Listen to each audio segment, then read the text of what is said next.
Isu kemerdekaan.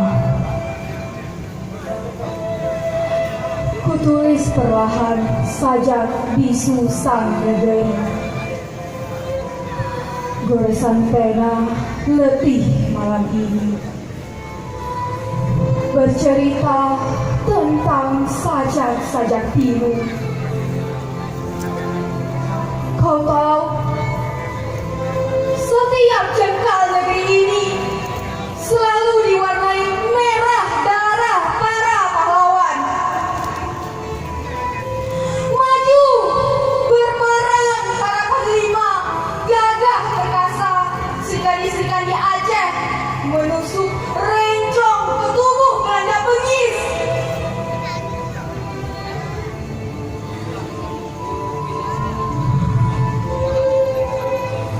Kau tahu,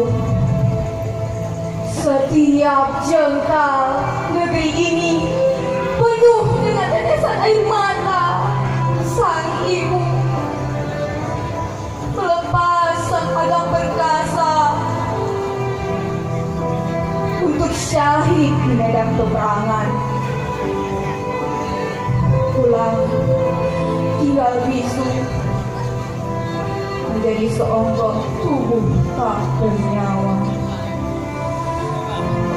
dipenuhi jerit lapar, tangis anak-anak memohon sebutan beras dari ayah dan bunda.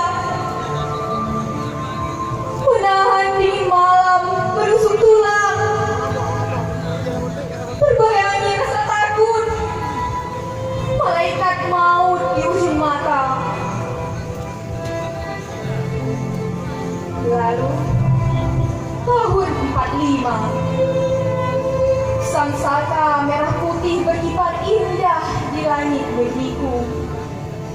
Darah para syuhada kini terganti teriakan merdeka. Kita tak lagi terjajah.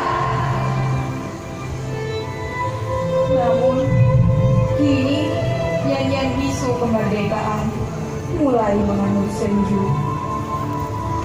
Mereka yang berjuang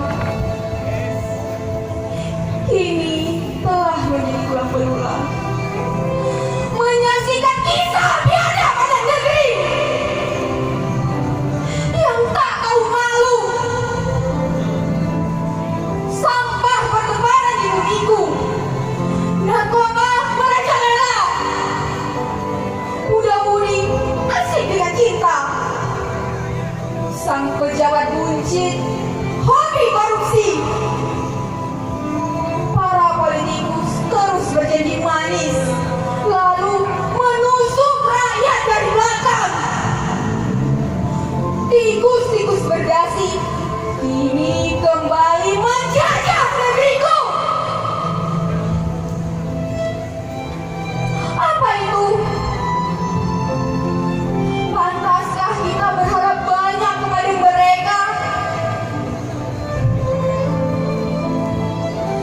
Inikah arti kemerdekaan di matamu? Apa jadinya negeri ini? Maka dari itu kawan, mari enyah narkoba, enyah korupsi, menuju kemerdekaan yang hakiki. Assalamualaikum warahmatullahi wabarakatuh.